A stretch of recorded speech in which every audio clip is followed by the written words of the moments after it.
Hey, this is Brimstone. You're watching AFK, away from the keyboard. Ain't no better place to be than right here watching now.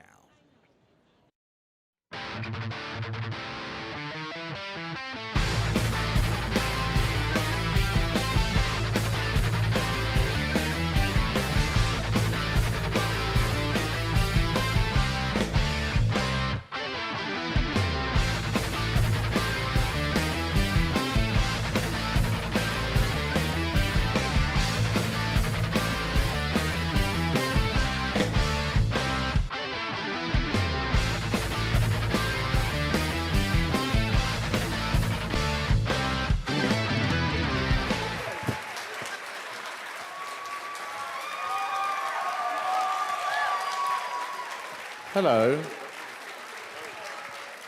Hello. So, we know you're all waiting for Jason, but he's on his way.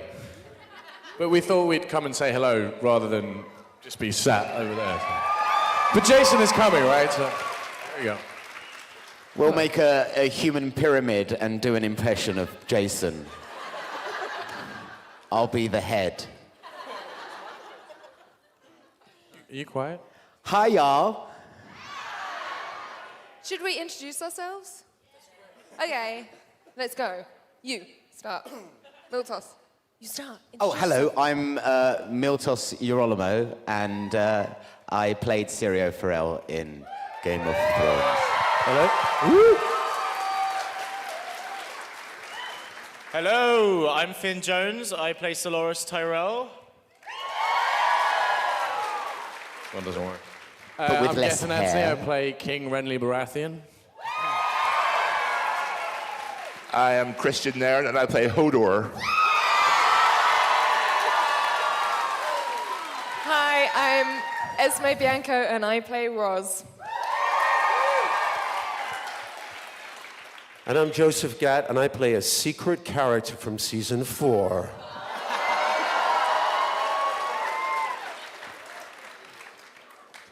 So, hi. Should we open it up to questions? Would that be easier? Do you guys have questions? Anyone Not a have single question? one. I think that's smart. Who has a question? I think, can we get a floating mic to send out to the audience? Is that possible? Run, Forrest, run. Any volunteers out there to be the mic runner? Yay! If we can, here, you can take one of our mics maybe. We'll have one mic. Oh, okay. Here, have this one. You have to, or you could just come to the front and speak really loudly and introduce yourself and then give us your question.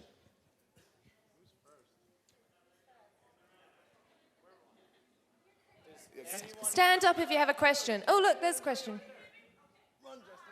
Hi.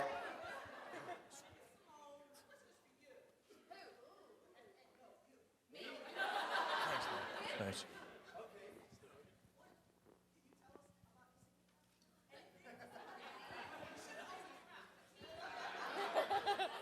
I'm just having a look around the room to see if David and Dan or George have snipers out there ready to take me down if I say the wrong thing. All I can say about my character is that I am affiliated with Tormund and Ygritte, and I'm going to have something to do with Castle Black. Lots of blood, lots of fighting, and lots of other horrible Game of Thrones stuff. That's all I can say.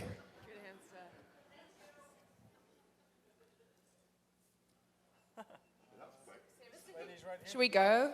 Should we leave? This is awkward. All right, it's easier. Stand up. Stand up, stand up. Okay. All right, I have a question for everybody. Most of y'all work with kids on the set. How is that? Awful. I hate them. I didn't work with any children. Except for that baby that they killed, and that was not fun. And don't even talk about dire wolves either. Yeah. Well, of course, I worked with Maisie Williams, and when we worked together, it was obviously she was 13. She'd never done any acting before. And, I mean, I've said this a million times, but she is fantastic. And there's it's an amazing thing when you work with someone who has no experience but can completely just be in the moment.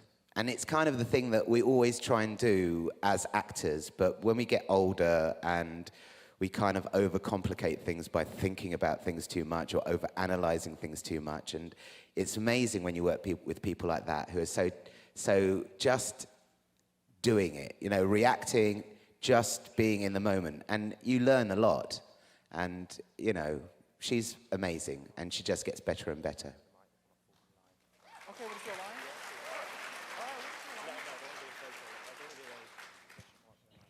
Well, unfortunately, I also work with children. Before I met Isaac, I could walk. I didn't have any back problems. Isaac has probably tripled in size since season 1. And he's 15. He's coming 15 years old now, and he's starting to grow out this way as well. And it's just fucking terrible, to be honest. So, also, well, like Maisie, he's an incredibly talented little actor. He's always completely spot on. His lines are never wrong, but he's extremely clumsy. There's not one piece of technology that I own that I haven't had to replace. Or he breaks iPads, he breaks iPhones, absolutely everything. My back, obviously, is broken. And yeah, he's a really, really great kid.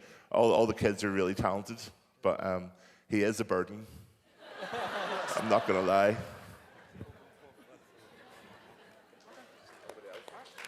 Anyone else? Well, no. I worked with Sophie for quite a bit, and she's really sweet.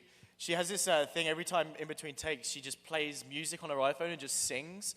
It's like having like this annoying little sister next to you. Like it's just like singing like Justin Bieber. Oh my God. Her obsession with Justin Bieber is just beyond. Sophie. Oh, the amount of times I've just been like, come on girl, when are you gonna grow out of it? Justin Bieber's terrible. Could have gone one of two ways. Phew, that was a relief.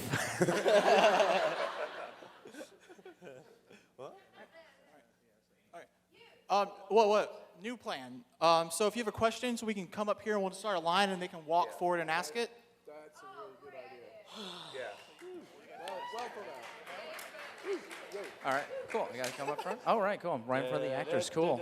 Never been by celebrities before. I feel like we're in the Iron Throne. And you've just kind of So, real quick question. Some of you have died.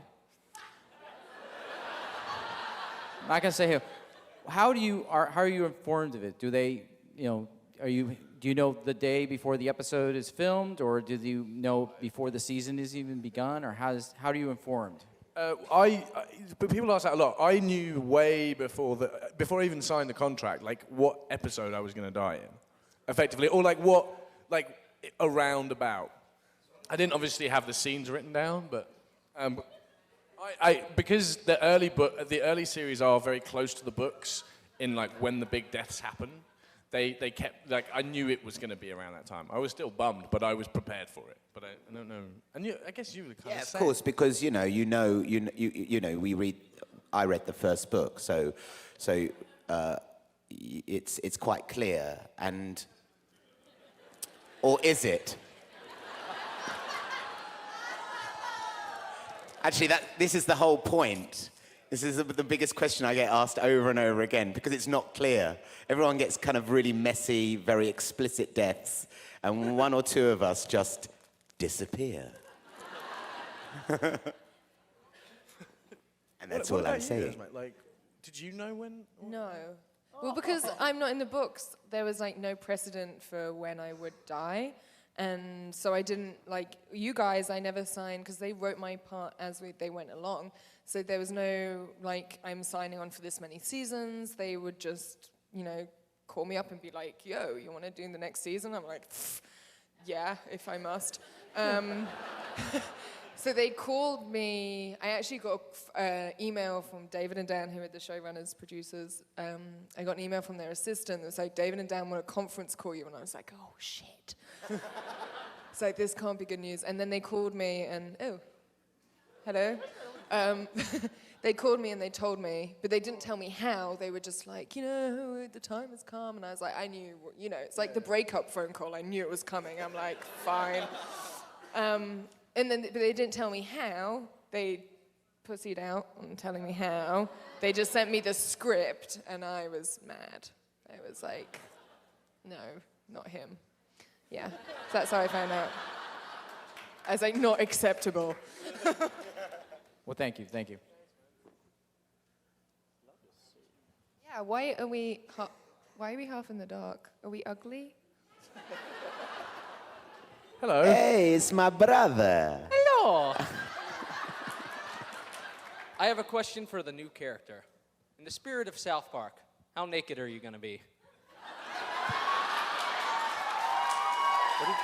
I didn't even hear what he said. But say that again. How many times are you going to get naked?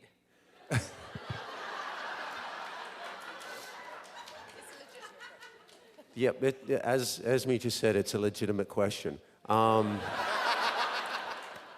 as many times as I wanted to.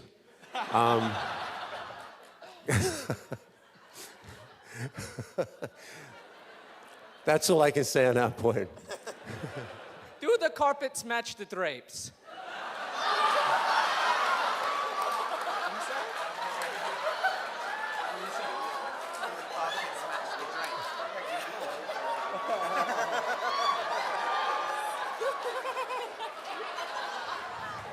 Perfectly.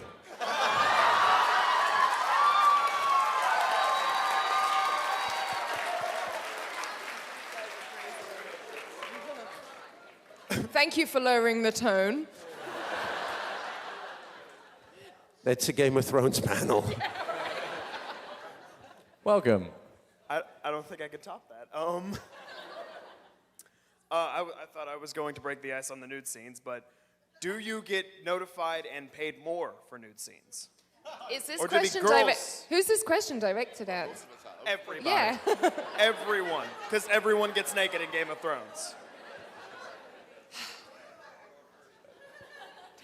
Like, do they just slip you Well, a I think 50 at on this that day? stage, there are more people on the stage who have been nude than haven't, which is a really, really sad state of affairs. I did not get paid more. Are you guys notified beforehand? Look, Yes. it's gonna be nude. I mean, it was part of my overall package, if you want. You know what I mean? Drum roll. Yeah, that was solid. But yeah, it wasn't really something I envisaged myself doing, like prancing out of a bush. But it was somehow liberating, and yeah, someone got me a Hung Like Hodor t-shirt today, so yeah, I will never wear it, I have to say, but I may frame it. That's awesome. I guess our scene in the first season wasn't written when we started shooting the show. They wrote the scene like into the show, so they kind of had to ask us if it was okay. They did, didn't they, right? And then we both sort of were okay with what they were suggesting, so it was kind of fine. But much less interesting than your story.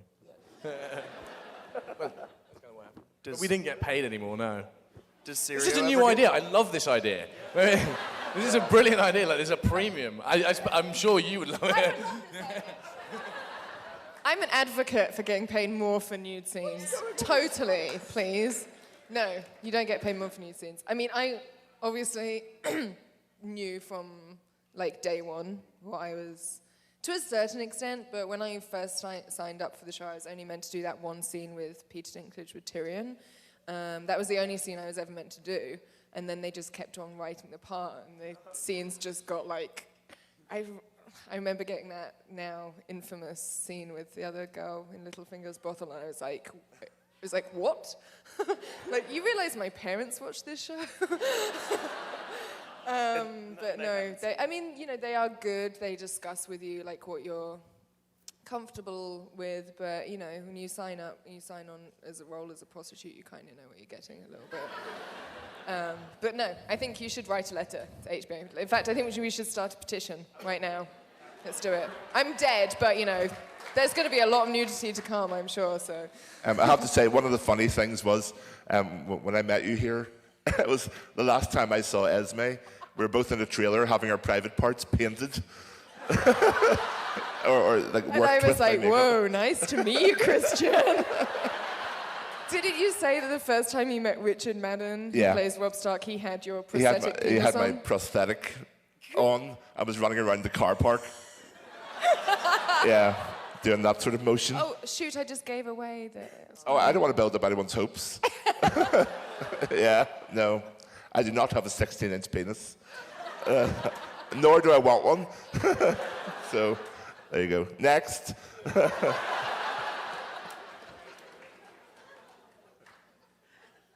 Hi, my question is actually for Kristian as well. Your part, Hodor, was a special needs individual. What kind of research did you do into your character? Did you spend any time with special needs children or adults to kind of research? Well, when I was a child, I had hearing difficulties, and I learned how to sign.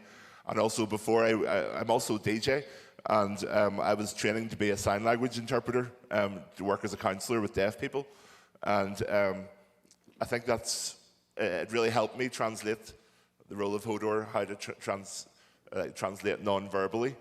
But I have heard I've had a lot of responses from people who have autistic children and stuff, and they've seen a lot of autistic traits in Hodor and stuff, and I never really aimed it in that direction, but it makes me really happy actually to hear people can relate to him in that way. But definitely the sign language and stuff and the hearing impairment definitely helped me with the role. I think you did a great job representing our special needs children and families. Thank you very much. Thank you.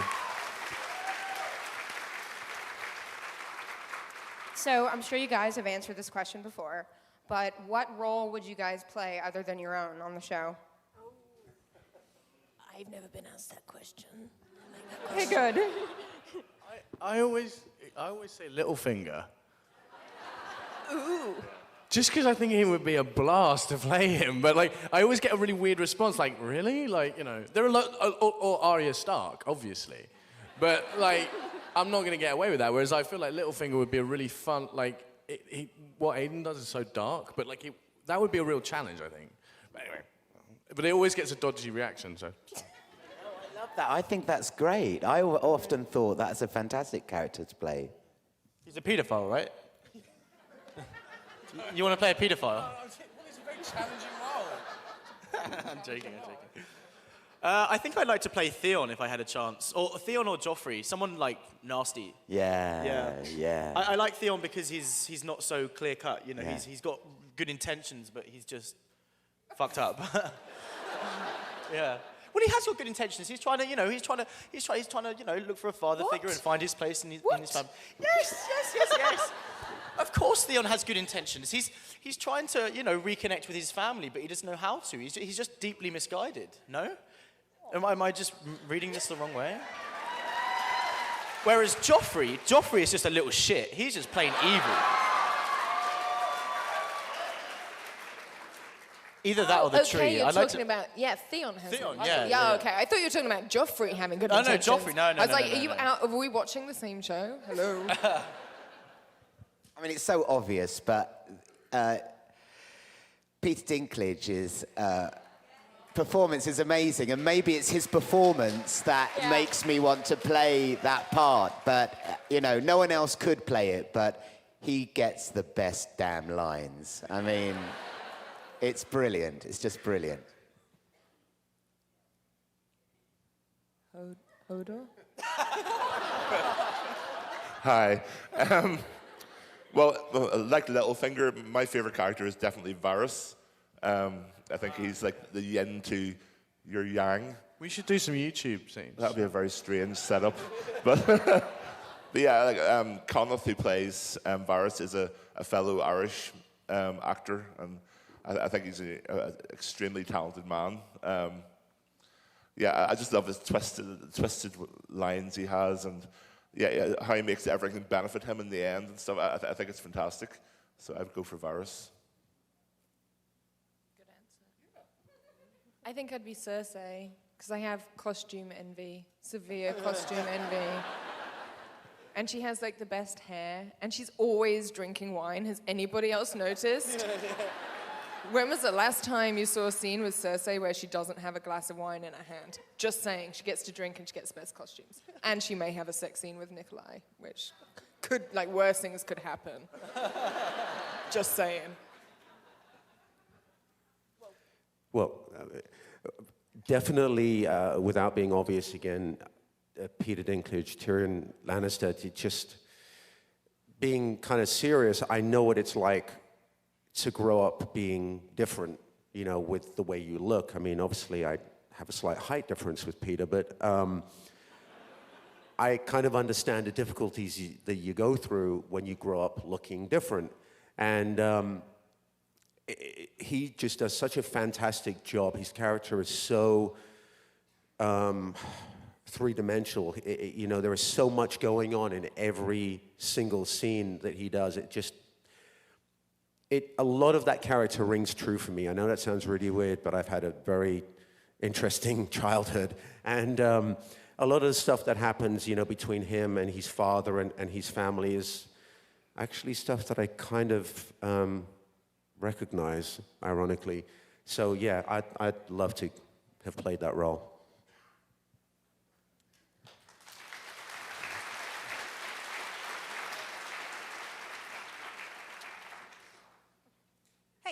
My name is Joelle, and I'm from North Houston. So you said introduce yourself, so there we go. I have a question, kind of a twofer. Who, in terms of actor versus character, is the most just vastly different, like night and day, from their personality to their character's personality? Without a doubt, it's Jack Gleeson who plays Joffrey. Yeah, he plays Joffrey. He's like the coolest, smartest, nicest person you'll ever meet. He's nothing like Joffrey at all. And then the second part, of course, is who's the closest? Oh. Food for thought. I don't know. Jason, in his absence, kind of is pretty much like, if you've ever hung out with Jason, it is kind of like hanging out with Khal Drogo. He's kind of crazy. I actually think there's quite a lot of the actors hold traits to the characters they play, and I think that's such a testament to the casting and the casting process. I didn't say anyone is like exactly like them, but I think everyone has like lots of traces. I just do an impersonation of my dad. So, and everyone says that I'm very much like my dad, so it's probably quite similar. I think, yeah, definitely Jason. Yeah. He's probably at the back, and he's going to rush the stage in a minute on a horse.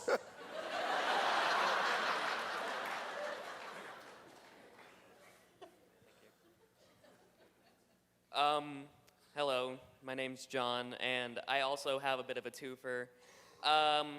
Now, those of you who have done combat on the show, have you had any training? Like, what's choreography like for the combat scenes? Particularly, you know, Loras with his jousting, Sirio with his fencing. Mine's all stunt doubles. Like, I haven't done anything. It's all stunt doubles. So I just sit off set, like drinking my coffee, just watching my stunt double, just like be like completely ace. No, that wasn't me. No, not really. I just kind of ran on and just went, ooh, and then, ooh, Gwen, don't hurt me. It's awesome. Well, of course, I'm the complete opposite, but that's because I'm completely obsessive with those things. But it was kind of stipulated in my, when I got the breakdown from the casting director, they kind of were looking for someone who could do some level, actually quite a high level of, like sword fighting, but not like drama school training, which kind of means that you would have had to be a professional sword fighter, which is completely illegal in this day and age. So I don't know what they really were looking for, but yeah, I train. I had a bit of background, and I trained with a brilliant fight choreographer called William Hobbs, and you know, he's an amazing guy. He's 70 years old. He's got the face of a wizened old man, but the body of Bruce Lee. And I kind of based Cirio Farrell on him because he was my mentor for like 3 weeks and kind of taught me everything I needed to know. And then we had Buster Reeves, who was helping me with the Lannister fight, and him and the Hungarian stunt guys just let me beat the shit out of them. I didn't have to hold back. That was the brilliant thing. Most of the time you're going, oh, I'm so sorry. I kept hitting them between the legs. And there was a particular move where I had to slide through one of their legs and kind of take them out. And every time I did it, I used to headbutt them between the legs. And I'd do it over and over again. And I'd always be like, I'm really sorry. I'm so sorry. And they'd just say, it's okay. They get paid for it. So... But I was very proud of myself because I did have a stunt double who was kind of my height, and actually someone I knew, but he was ginger and had short hair, and they put him in a curly wig and painted on a beard. And I took one look at him, and it was all the motivation I needed not to let that man do anything in front of the camera.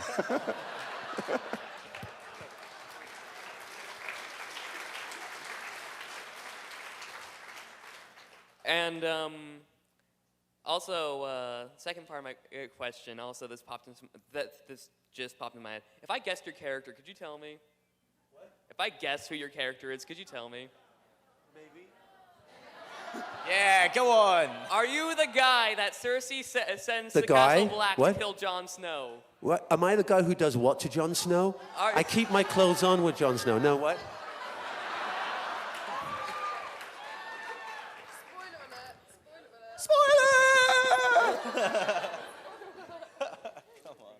No, I really wish I could tell you more about my character. I can tell you that I fight a lot of Hungarians. And I did Always not fun. get a stunt double. I nearly broke my neck working on that show, but that's another thing altogether. No, I wish I could tell you some more stuff, but no, can't. Okay. And also, I'm starting to It's hog gonna the be mic, dirty, but, though. But this is the companion to my sword fighting question. The horses. Anyone had any trouble with the horses? Yeah. So, okay, when I did this scene on the cliffside with Stannis, the face-off with Stannis, Michelle, people might not know this, but Michelle Fairley grew up on the north coast of Ireland riding horses bareback from like the age of 7 or something. Michelle Fairley is an incredible horse rider, and she was behind me. So when we did the little, the exit, like I say my snooty comment, and then we like ride off, like because we were on a cliff, I was kind of just doing it nice calmly, let's just not kill anybody, right? Let's just, up we go. And like we did it about 5 times, and then just over my shoulder I hear Michelle going, Gethin, next time we do that, are you gonna go any faster? Because some of us can ride horses, and we're all looking a bit rubbish back here. I was like, oh, right, yeah, sure, Michelle, right, great, fine. And then, I just got worse. But, and also, I was, like, parked. It was like parking a car on a cliff. It was, like the whole scene, he was, like, you're, like, trying to hold the clutch on a car. It was just, like, rocking back and forth. But I love my horse. He was great. I was just embarrassed for Michelle, because Michelle's an amazing horse rider. Okay. Any other horse stories? You have a horse? Hi, I'm Jessica. I was wondering, when you guys took the roles, was it a requirement to actually read the books, or did you guys read it for fun? Or even read it? I, alas, have not read the books. I did the audition, and I came home and I told my mother that I did a part for something called Game of Thrones, and the part was Hodor, and Mum's jaw just dropped, and she was like, what? And I was like, yeah, it's just some part. He doesn't say very much. And she went, Kristian, just take the part. If they offer you, take the part. It's going to be massive. So my mother was a huge Game of Thrones fan. She still is. And that's been our dinner conversation for the last 4 years. And it's a little old now, of course. And yeah, I Wikipedia'd all my parts. And I got my mum's Kindle and typed in Hodor and just read through all my parts. So I don't really care about the rest of you, to be honest. So.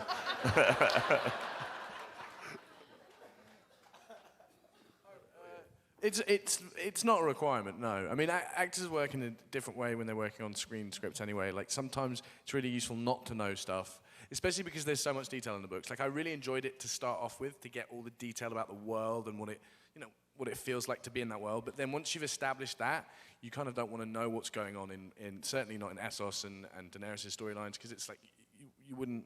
Renly doesn't have a clue about that. Or what he gets from Varys, or you can invent for yourself where you get information from. But yeah, like I wrote a story for myself about where me and Loris had been between the books. Like I used that as a way in rather than just going over the books again.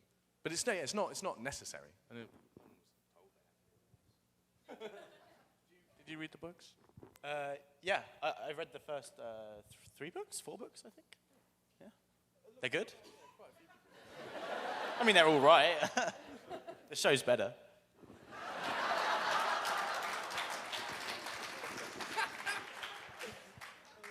The books kind of just go on and on and on. Next. Hello, my name is Summer, and since she just took my question, I was going to ask if you who read the books before, who dived in and found out when they died. But I just want to thank you guys. When we talked to you today, you were all wonderful, and it was really nice meeting all you. So thank you so much for talking with the fans. Thank you. Thank you. Hello, my name's Madeline. Hello, Princess Madeline, I think it is. Yeah? Awesome. Oh, no, witchy, evil, kill you. Okay, so I've always loved swordplay since I saw like The Princess Bride and Errol Flynn and doing Robin Hood, and my dad told me about how they were trained. But my question was, have you always had a passion? When did you first start to get into it, the swordplay? And for the rest of you, have you been able to enjoy any of the fighting besides just watching the stunt guys get into it? I was taken, one of the very first movies I ever saw, my dad is not very cine literate at all. He's a traditional Greek man, ran a restaurant for 25 years, kind of just ordinary, hardworking man. But he had an obsession with Bruce Lee. And I'm sure it was completely illegal at the time, but it was the first film he took me to at the cinema was The Big Boss. And that had a really lasting impression on me. So martial arts is how I got into it. And then I became obsessed with kind of Japanese culture and the whole idea of Ronin and samurai and stuff like that. And then I just was lucky enough to do it when I was studying drama. And of course, then when I worked at the Royal Shakespeare Company, I did that over a period of about 10 years. And we got to use a lot of swords and daggers. And yeah, it just kind of continued from there. And that was what I kind of sold myself on at the audition for Game of Thrones. So, yeah. Thank you. And did y'all get to enjoy or do more sword fighting? I mean, there's nothing better than just hitting someone with a stick, is there? It's just something good about it. I mean, who doesn't like it? I got a big club and a big, nasty sword, and I got to carve up a few people. Yeah. It's because my background is, I was a former British Royal Marine, and then I did a lot of... What? Thank you. And I did a lot of martial arts and stuff. That's my background, but I'm not really a sword person. You don't get taught how to use swords in the Royal Marines. And so nothing that I knew had any bearing on what I was doing in Game of Thrones. I'm basically just hacking people up, which is in itself a lot of fun. Especially in 6 inches of mud in pouring rain. It's hilarious. But yeah, it's tremendous fun, and then you have a great, they have a fantastic stunt team as well that, are just crazy bastards, a lot of them. And they actively encourage you to hit them, which is kind of nuts because that doesn't happen here in America. But yeah, no, I had a lot of fun. But not something I can kind of take away with myself and use in real life, I don't think. At least... No, because it'd go to prison. Not legally. Maybe Jason could. Hi, my name is Sana. My question is specifically for Mr. Anthony, but I'd love for everyone else to give their opinion as well. Mr. Anthony, you introduced yourself as King Renly, so I have to ask, who do you believe, if you can answer objectively, would be the best person to sit on the Iron Throne? That's a really good question. I do introduce myself as King Renly Baratheon because I do think he would have been a great king. But I think, it's difficult because lots of people have theories about where the series are going and when the books are going, and I try and stay, my thoughts are separate from all of that. But we talked about this yesterday. I guess, you think Bran, right? Finn's idea is Bran. I think that's a really good. I think I said I wanted a sort of a triptych of you, Bran, and Brienne would be really cool team. Okay. I think there should be a general council again, like there was about 50 years before the series starts in the if you look in the fan fiction and stuff. There was a council I think in I can't remember the year now. I looked into all that, why Renly thinks he has a right to do what he's doing. So I think there should be a general council. It'd have Arya on it, and it'd definitely have Bran, and I don't know, maybe there'd be a seat for Jon Snow if he behaved himself, but I don't know. He could get everybody some tea. That'd be his job. Good luck. No. But I think Bran is a really good suggestion of Finn's, actually. I do. But it's a great question. Thank you. Hey, y'all. That was so Texas it hurt my feelings. My name's Dre. I had a comment first for you. My youngest has autism. He just got his diagnosis last year, and Hodor is our hero because he's, whether you know it or not, every time we watch it, we're like, autism. Because you can spot him. But we really love your character.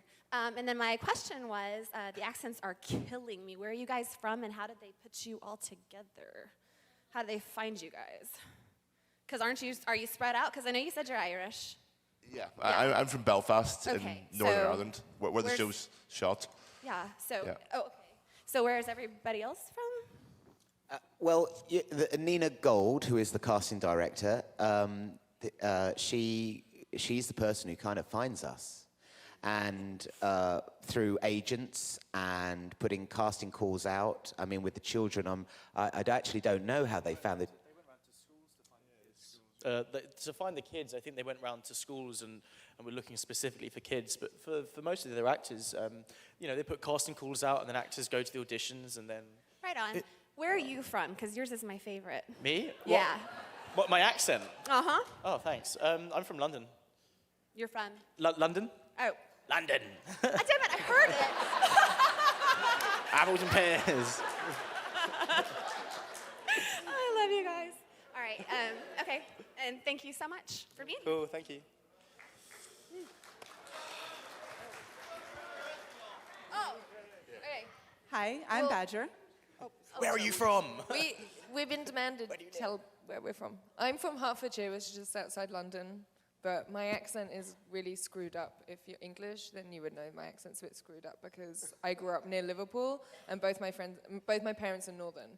So the accent that you hear, like myself and Sean Bean and anybody who's from the north, is based very closely on a northern English accent. Whereas you guys all did... We got told to do RP, which is general American or standard, a standard. Which is the standard, the Queen's English. So anyone from King's Landing did the Queen's English, and then everyone from up north, from Winterfell, so Jon Snow and Robb Stark and myself, and we all had to do a Northern English accent, which is basically like Sean Bean. But not too Northern English, because then no one...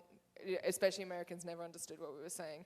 So I think I had to redo my ADR 3 times on one scene because the Americans were just still no idea what you're talking about. I was like, okay. Anyway, sorry, long answer to a short question. I'm from London originally, but I've been living in LA for the last 9 years. And I actually auditioned by a tape.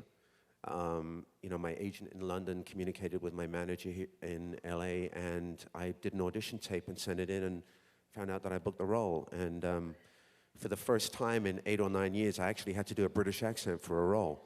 Because normally I'm, you know, German or Russian or American or something other than British. And I had to do a northern accent for my role. And oh, shit.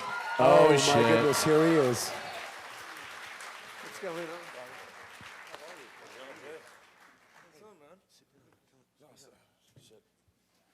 In case nobody knows, this is Jason Momoa, everyone. Jason, where are you from? Are you good? What's that? People are asking where are you from and how you booked the role. Like, did you audition? Tell them your story. Sorry, man. I was in LA when I went to audition for it and went to HBO. And when I got my sides, it came with a book, like the pages from a book, of the book, and I never had that before. And I couldn't make out what it was, and I'd never read the book. And I didn't really speak English in any of it, and it was just kind of like that scene where it's like, what, takes her dress off, what? Or no, it's just no. So I just say no the whole time. It was tough, a lot of dialogue.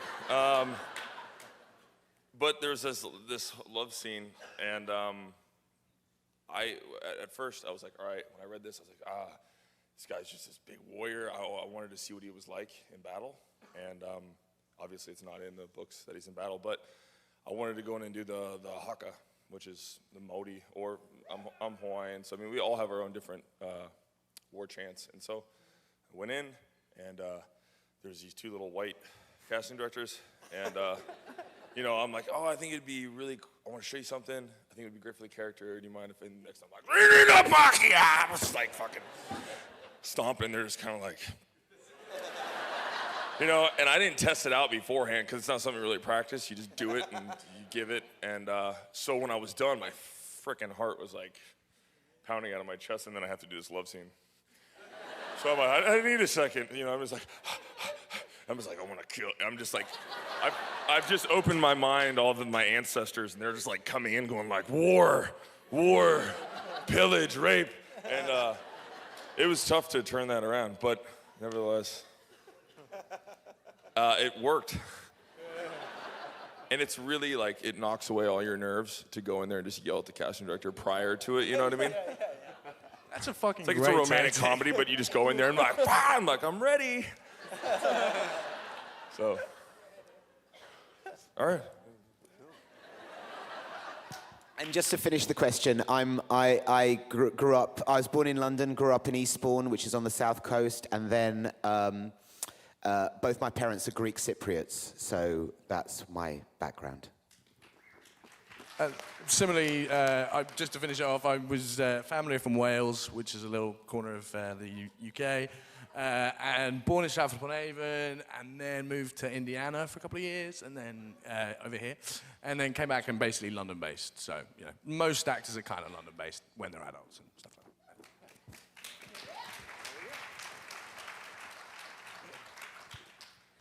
Hi guys, I'm Badger. I'm from Austin, and there's a lot of speculation about the show. What are some of the most bizarre things people have brought to you about your characters?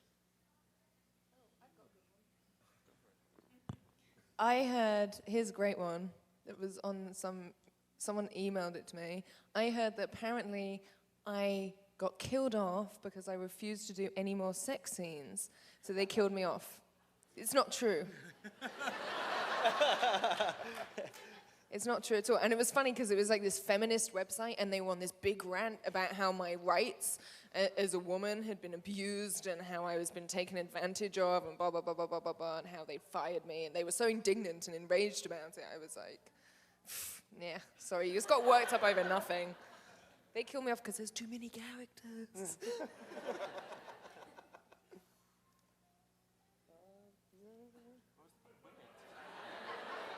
No one else? Well, I have a question for Jason.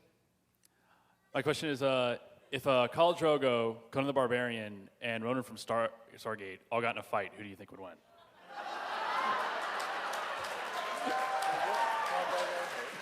I don't know about who'd win, but I'd want to go to that party. I'd want to drink with all three of those guys. I think Ronan, just because he's got the gun. Yeah. I mean, yeah, sorry. All right, come on. Young one has a question. How old am I? Hey. Hi. How am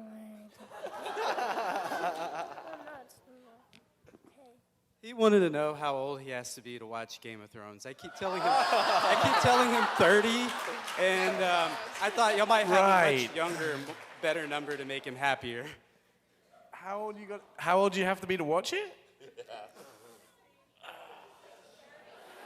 You've got to be able to drive. Depends on your country, but you should be able to drive.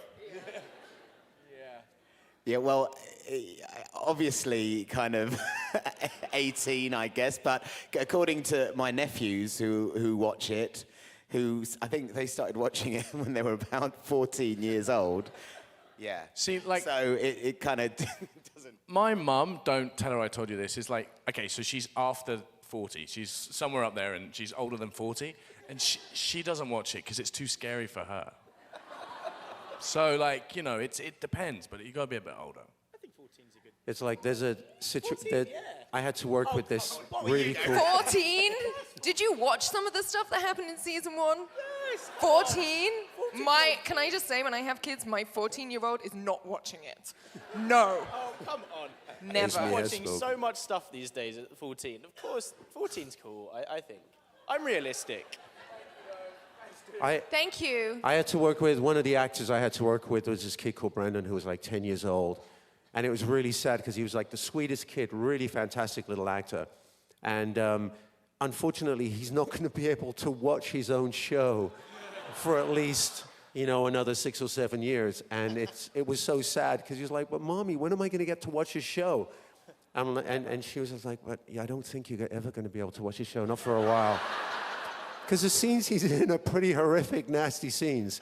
I mean, I drag him by a leg from under a cart and throw him down on the ground, and like, I'm not really like that in real life, but and he was just so sweet about it, and he's just like so upset that he couldn't watch the actual show, but yeah, no, it's not for little ones. Yeah, I know in season 1 that when that came out, there were certain scenes that the kids' parents didn't have them watch, and we used to have some very awkward table reads where we'd just kind of skim over certain scenes. It would just be like, up, up, up, up, up. Let's not deal with that right now. Hi, I'm David. I worked here in Galveston for over 30 years, and I want to first welcome you to Galveston, Texas. Thank you. And, don't be shy. We have a historical district here and wonderful restaurants if you get the opportunity. So it's a good place. Second, one of the things about the book that I thought translated really well into the series has been both the detail about the food and about the clothing and the armor. And first of all, I want to ask if you all had if they make any attempt in the actual food that they put on the table, you get to eat any of it, taste it. And the second, on the clothing, you know, some of it's armor, some of it's this wool-looking thing. I can't tell if it's comfortable. Whether or not, what are your, best experiences or worst experiences with the clothing? The food's awful. I did a scene this summer, and it was shooting for 5 days in the blazing hot sun in Dubrovnik, and it was a big wedding scene. And for the whole 5 days, we had the same piece of rotting meat in front of us for 5 days, and they didn't change it. And it was just, it smelt, there were just flies swarming it, but it looks amazing. So, yum.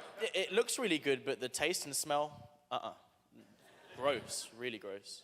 Like they don't, there is no, the art direction people, the costume designers, props people, there isn't much pretend stuff going on. Like when you see the costumes, it's all real stuff.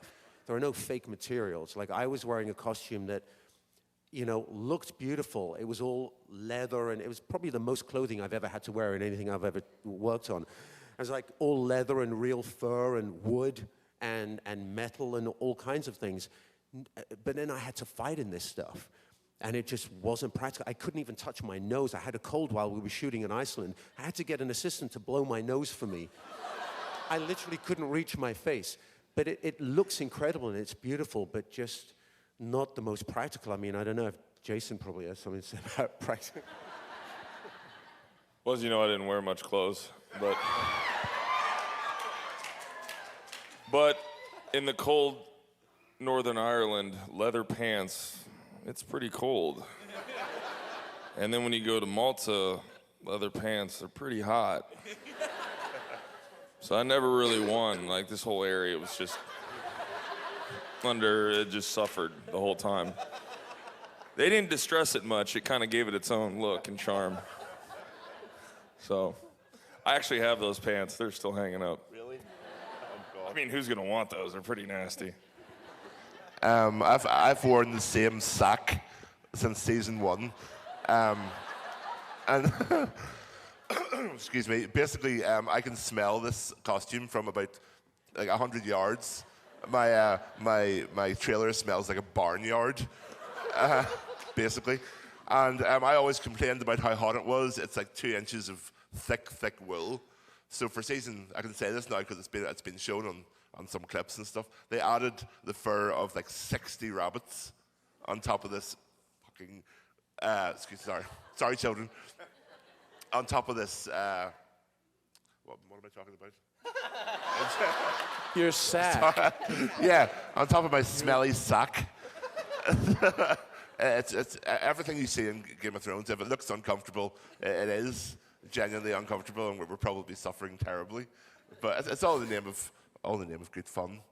Whereas my costumes were so nice, they're in a museum now. Like, I was so lucky. I knew like Michelle, costume designer, really got into the Renly looking very sharp and stuff. And like my armor had 8,000 pieces of stud metal, which were all hand pressed because they made this incredible metal armor and then covered it in green crushed velvet because that's how Renly would roll, basically. And so they had to like pinch each bit of the velvet to it. So it had 8,000 studs in it. I mean, it was a bit uncomfortable, but like it was incredible to wear. Like, and it's all real. It's metal and it's all functional, and it was amazing. Yeah, the costumes, I mean, some of the costumes I get to wear are just phenomenal. Like, every time I go to my wardrobe, there's something new. And I'm just like, what? The level of detail, and, you know, you open it up and there's, like, even more embroidery. And and the armor, they have, like, training armor. Like, I really luck out with clothes. It's like, fabulous. Just love it.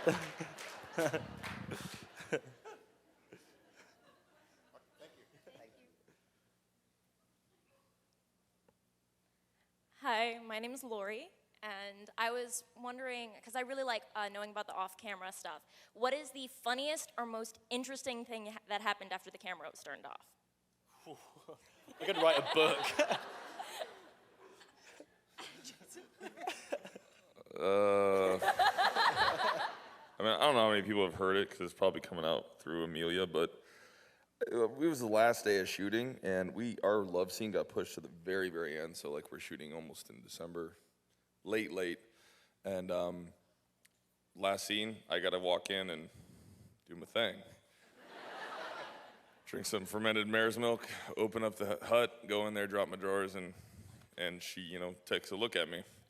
Well, I thought it'd be funny, since I'm the one that's gonna be naked, to buy some assorted decorated socks. So I got this. You'd be surprised, you can find fluffy little pink polka dot socks in Belfast, but you can. So I put this polka dot fuzzy thing on. It's a large sock, too. A lot of big women over there. And put it on, and then she starts her beautiful face just cracks up. She starts smiling, and she starts laughing hysterically. And then David and Dan are kind of like, hurry up, what's going on? And everyone comes in there, and I turn around, and it's on like, God damn it, Momoa, and everyone's kind of yelling. Everyone's yelling at me. I'm like, I'm the one that's fucking naked, man. I'm like, and also just to make everyone else comfortable, like there's a grip standing there. I'm like, hey, how's it going, Bob? We're good? You need any help now? All right, let's roll this. So oh shit, I pay, you know what I mean? So I pick something up. Like, I'd embarrass myself just to make it feel better, like to make everyone else uncomfortable as much as I was. Have you ever done that? You just like, fuck it, I'm just gonna totally. So, anyways.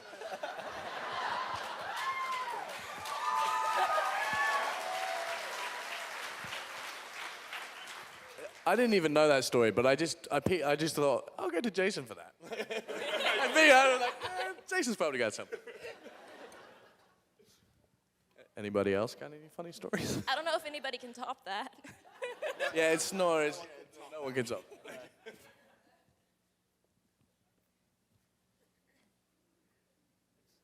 Hey guys, just working in that kind of environment, working so intensively with other actors and stuff, I'm just kind of curious, behind the scenes, do you get to like make friends with these people? Do you guys get to hang out outside of the set, do normal people thing, like go catch a movie, go get coffee with, I don't know, Emilia Clarke or something? We don't do normal stuff. Yeah, I don't know. I mean, it's pretty weird from where I'm standing, all this famous people thing.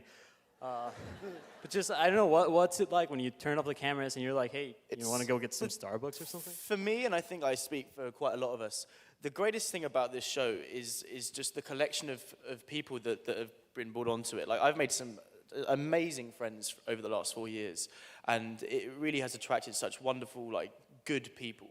And yeah, a lot of us hang out, outside these things because it's just a good collection. And Sean Bean got me really drunk. Like, all the time. Him and Mark Addy, Sean Bean and Mark. It really was Mark Addy, I see, but Sean and Mark used to, at the very start, I was like the only guy apart from them around in Belfast that weekend, and they took me out and just got me wasted. But no, we hang out together, and we went out for your birthday, didn't we? Yeah. We all hang out together. I actually got to hang out with more people not in your own storyline, because that's the nice thing, is you don't get to work with everybody, but you do, you're in the hotel at the same time, and we'd go out, and lots of nice places to eat in Belfast. Made in Belfast, a lovely restaurant, if you're ever there.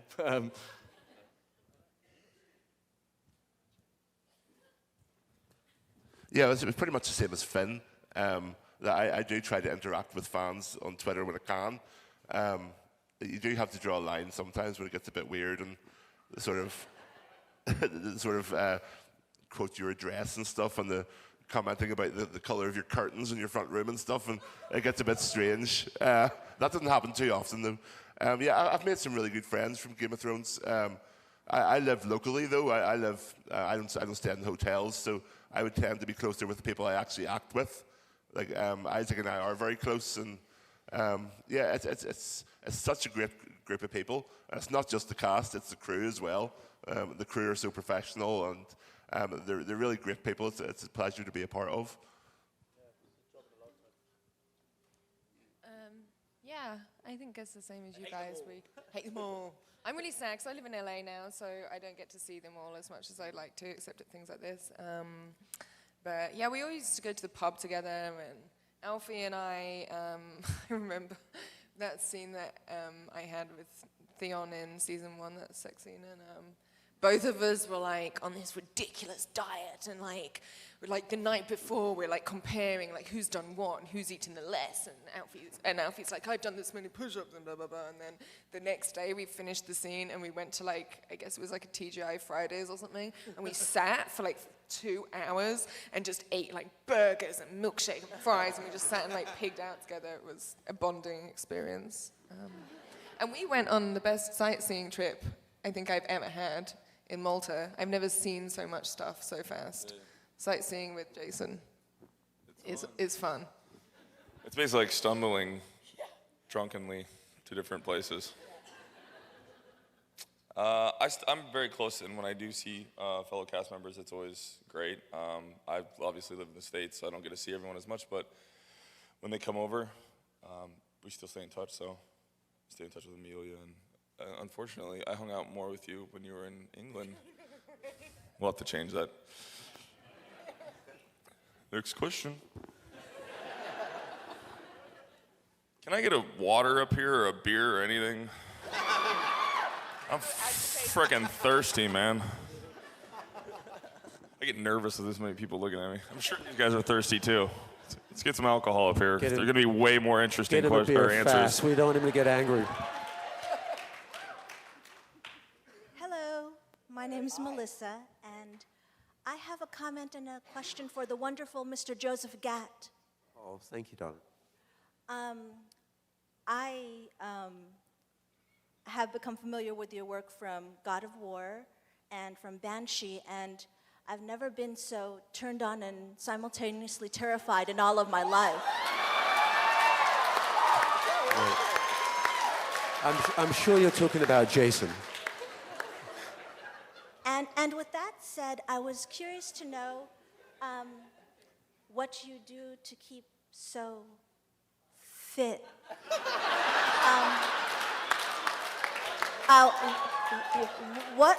What are you bench pressing now? Taxis? I really wish I could openly say what was just whispered in my ear.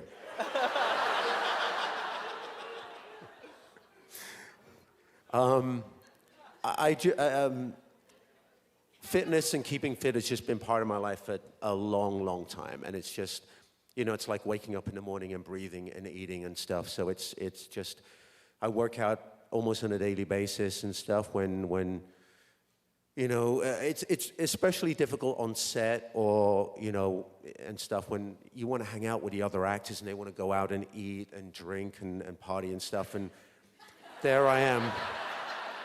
I have to ask Jason how he does it, how he does both, how he works out and stays in shape and still goes out and parties. I've not mastered that ability. I'm the boring bastard that just goes to the gym while everyone else is having fun. Yeah, it's just become a way of life with me. I just enjoy fitness and staying fit and watching my diet and working out and stuff. But I'm still a fun person sometimes. I promise. Thank you. I love you all, but I love Joseph more. Thank you. I'm blushing now, just a little. Hello, my name's Kelly. I have two questions, actually. The first one's for Jason. I'm just curious, as an actor, how hard is it to memorize lines in another language? I mean, I suppose no one would notice if you messed up, but I mean, how does that work? Is it a lot harder to memorize something in another language? Yeah, absolutely. I mean, when I got the role, I did it in broken English. And when I got there for the huge table reading, David and Dan were like, we have this great idea. We found a guy who's going to make up the language because we think it's smart that the girl would learn how to speak your language instead of 500,000 Dothraki learn how to speak English. I was like, that's a great idea. That means, and then like they showed me the dialogue, and I just locked myself in my room and trying to learn it like a fucked up hip hop song. You know what I mean? Like, truth be told, it's just like I was kind of compared to like Jabba the Hutt meets like Fozzie Bear. It's like waka waka waka and fucking Chewbacca, like, and just throw a little slice of Hitler in there, and you got yourself fucking Drogo. I mean, So did you mess up a lot when you were doing it, when you were trying to do this other language, or did you just have it after you locked yourself in a room? I just, it was the greatest role I've ever played, and I can barely speak American, so I mean, I love learning something different and playing a character, and I just tried to, yeah, it was kind of crazy, because I'd be walking around the streets of Belfast mumbling to myself in weird gibberish, and the show hadn't come out yet. It's funny, because I actually had to have, I only had a mustache, and they put the beard on, because I just couldn't grow my beard that fast, that long. And I'd be walking around Belfast with this mustache, and it's really hard to get eyeshadow out, as you ladies know. And Drogo used to wear a lot of mascara, and I look like a big tranny. And you catch me at the Spaniard just being like, I'm like, what are you looking at? I mean, like, really bad looking 70s porn star. You weren't sure which way he went. That was kind of, and then when I came back the second season to do the one episode, everyone's like, Jason, that's why you look that way. You know what I mean? Like, forever I just looked weird. Okay, and then my last question is for everyone, and I guess this is a little different than the pink fluffy situation, sock, whatever. But what are your like funniest or most awkward moments that you might have had when the camera was rolling? I mean, did y'all have anything like any type of costume being caught? Tell us about your awkward story. I know you got a good, I've had many good conversations with you about your awkward story. I had a very awkward day. I don't think he was going to mind if I told this story. Remember when he had to push down? Oh God, that awkward story. Okay, apparently I have several awkward stories. Okay, so I do have one. That was a very awkward day. So the day that I shot this scene in season 1 with, in Littlefinger's brothel with the other girl was a trying day. I'll buy you a beer. It was a very long day, and there were several things that was awkward about that. Mainly that the girl that I was working with, who's fantastic, absolutely wonderful, wonderful girl called Sahara Knight. She's fantastic, but she hadn't really done anything like a TV show before. She comes from a different industry, and so she didn't really understand she didn't understand the concept of continuity so much. And I kept trying to explain to her as best I could that, we're doing this scene, and then that when your butt is here, and I'm saying this line, your butt needs to be here every time I say that line. Otherwise, when they edit it, it's going to be a nightmare, because you're going to be up, you're down, you're here, you're there. And she just couldn't get it. I don't know why. It just wasn't computing. It was very hot. It was a long day. And in the end, I was like, I don't really know what to do with this girl, because I know that I'd be damned if I have a thing about continuity. Like, if I'm watching a film and the continuity is bad, I will switch it off. I turned The Aviator, great film. I turned that shit off because the continuity was so bad. I just couldn't deal with it. So I'm like, I'm be damned if my scene's going to be ruined because this girl doesn't understand continuity. So I just started manhandling her, and I was really mean, and I felt horrible, and I just like, yeah, dude. But I did. I spent the whole day basically pushing her around, and I'm pushing, and I'm shoving, and and I'm pouring with sweat, and then I turn around, and it's meant to be a closed set when you do sex scenes, so there's not really meant to be many people there, and I turn around, and there's like 5, I'm in Malta, and there's like 5, I know, 5 guys from the Italian film crew, all holding one flag over a light. And a flag is like a pole with a board over that you control the light with. It takes one person to hold a flag. They ain't heavy. And there's 5 of them. They all like have one finger on the flag each, and they're all like grinning like Cheshire Cats. And I'm like, what? I'm having the hardest day on set, and you guys are doing what? Yeah. So they left. So that was awkward. And doing that scene with Julian Clancy in season 1 where he was wearing that nightgown, and he did have a moment where he chose to stand in front of the heater, because we shot that scene in Belfast, and it's meant to be in King's Landing, and it was in Belfast in December. And it was so cold that the makeup artist kept on coming. She's like, your nose is red. And I'm like, well, duh. I'm like naked, basically. We might as well be outside. It was probably warmer outside than it was inside that studio. And so we have these heaters that are basically like the jet of an aeroplane. They're like, and Julian, who plays Master Pycelle, stood in front of it in this nightgown that he's wearing, and the whole thing just went up above his head. I'm like, oh my God! I was mortified. He wasn't. He thought it was hilarious. I was like, so don't do that again, dude. That was embarrassing. Anyone else have an awkward story? Not that awkward. All right, well, thank you very much. I'll give you another one. Also in season 1, I'm sure you can guess, it's also my bloody nude scene. My scene was outside for a start, yeah, and it was raining. And I had to wear this horrible sort of, so embarrassing. It's like a thong with a huge penis on the front of it. But the pubic hair had to be plaited into my own. So the false pubes had to be sort of knitted into my own pubes to make it look real. So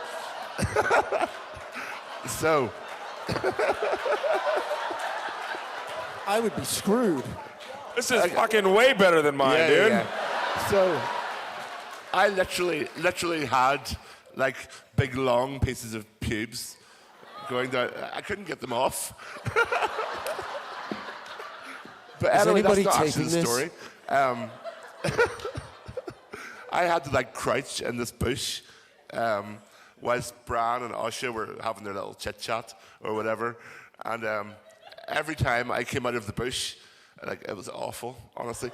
Every time I came out, there were two pheasants, like birds, and they were basically fucking. And every time I would come out, you would hear this like noise. And I'd have to go back into the bush. I'd have to like readjust myself. And it was the worst day of my life. Yeah, and I'll tell you about a closed set. I was told it would be a closed set, and there were 200 people there in a circle, including the people who owned the land. Yeah, so there you go, beat that.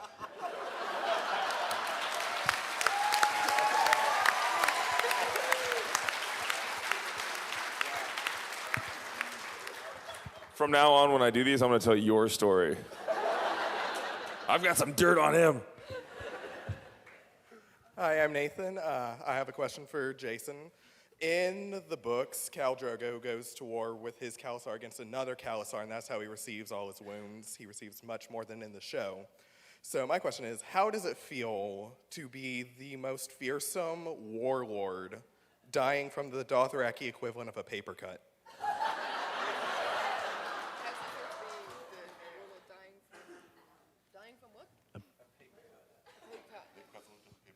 I died from a pillow, asshole.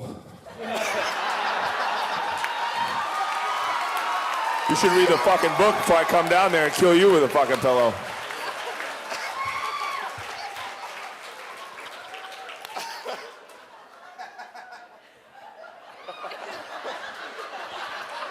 Security, get his ass out of here.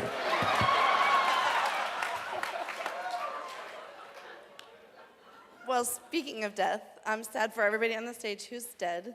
How much does it suck to die and not be a part of the show anymore? What was that? What was that? Well, the dead people on the stage, I'm really sad that you're not on the show, even the bad ones. And I'm just sad that you're not there. So how horrible is that when you know your time is up?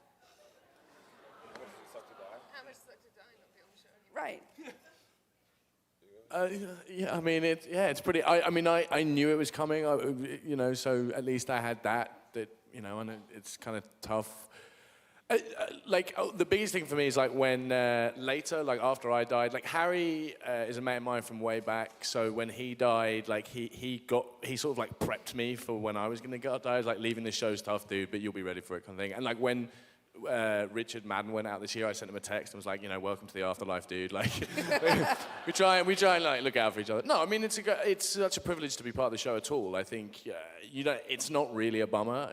You hope you go out in a cool way, and that's basically, yeah. I don't know. It was all right. I mean, for me, it sucks to watch your wife cheat on you when you're dead. It's like dying, and then you get to watch your life continue on, and everything's fine. No, it's same thing. It's just great to be a part of the show, and but it needs to happen, and so that's why it's such a great show. Thank you. Hi, my name's Brittany, and my question's for all of y'all. And what was y'all's favorite scene to shoot? I loved my tiny little scene that was written especially for the show, which was the scene where Arya is upset and I kind of hit her a lot with a sword and tell her to buckle up. And obviously that very famous quote about what do we say to the god of death.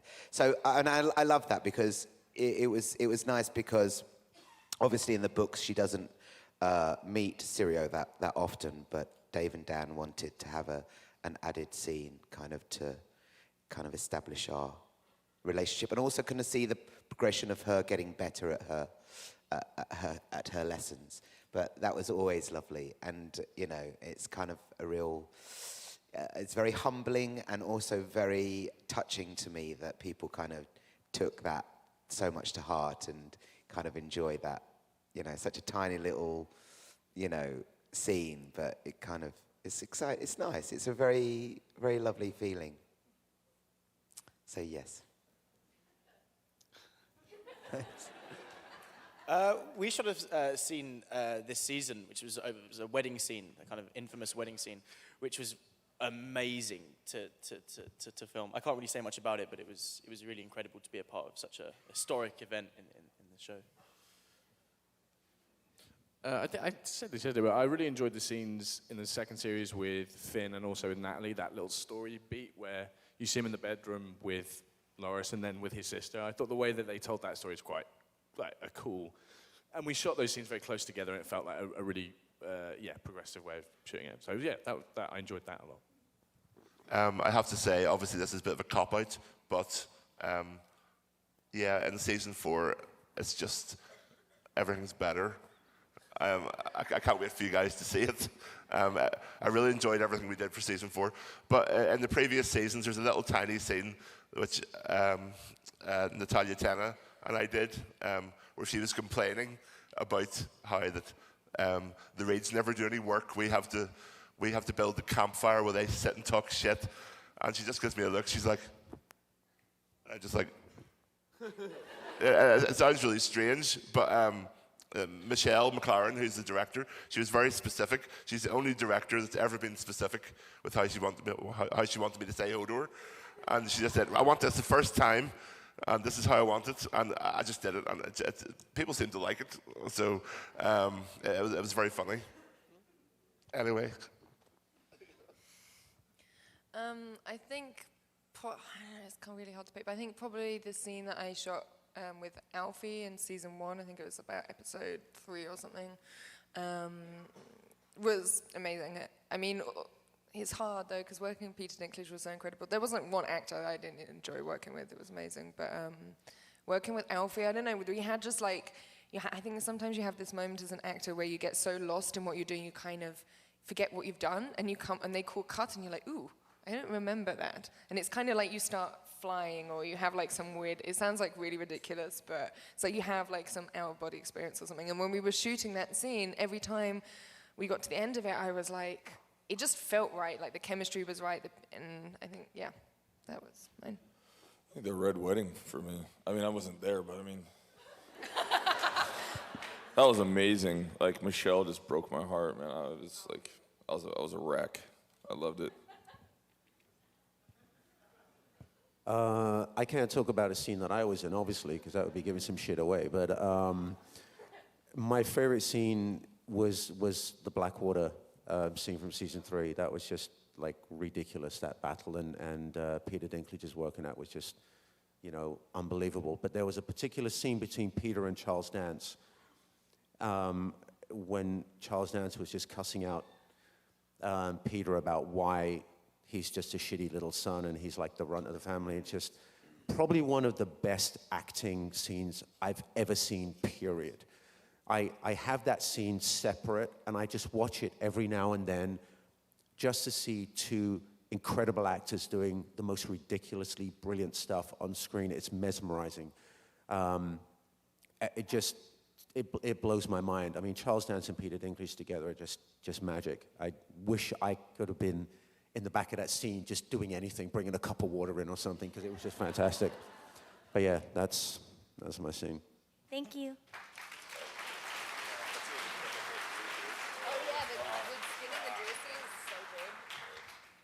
And now for our final question. I know I had to hit sooner or later. All right, guys, finally, what have you ever pilfered anything from the set, and what is the favorite thing you've ever taken from the set? Ever taken from the set? I don't know. Is anyone going to go first? I think I answered this yesterday. I tried to take my my wooden sword away with me, and I got stopped. Got caught. And the irony is that it was the broken bit. So they even kept that. Literally all I got was a lace from my costume. like one little bit of lace that I kept from my armor, and it's not very exciting, but I wanted something. You can't really carry off like 8,000 pieces of metal under your arm and get away with it, unfortunately. But did you? Have you kept the dong? No. The only thing I've ever stolen was, taken, was Hodor wears a little man bag on his belt, and it used to be filled with nuts. So I kept a handful of nuts, So I still have them, and they're all moldy. So if anyone wants some moldy Hodor nuts, you can contact my agent.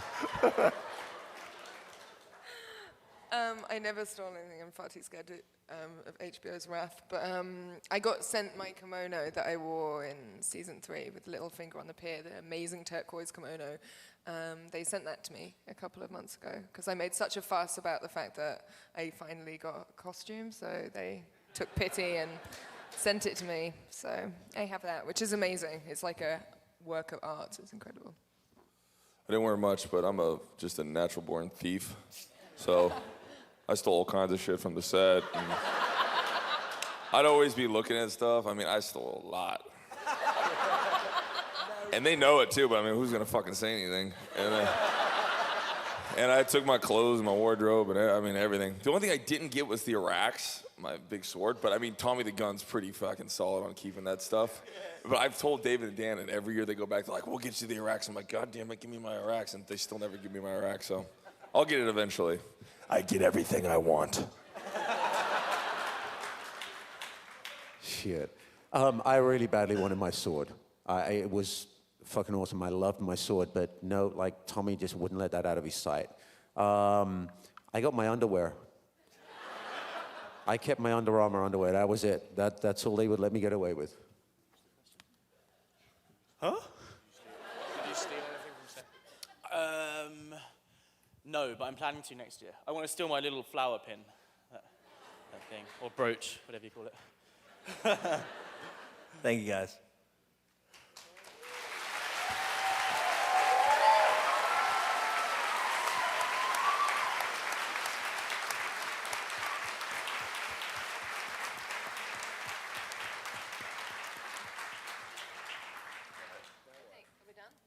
That was the last question. Y'all want to say bye? Bye. Can I make a request? Can we put the lights on and then everyone like does a little cheer and I can film it? Because this is a moment I want to remember personally. Pretty amazing. Okay, so count. You can't give them a 1, 2, 3. What am I doing? When I say 3, you better cheer. 1, 2, 3.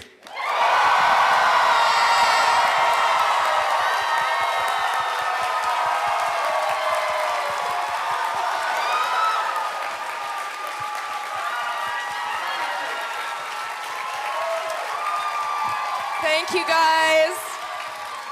Thank you, everyone.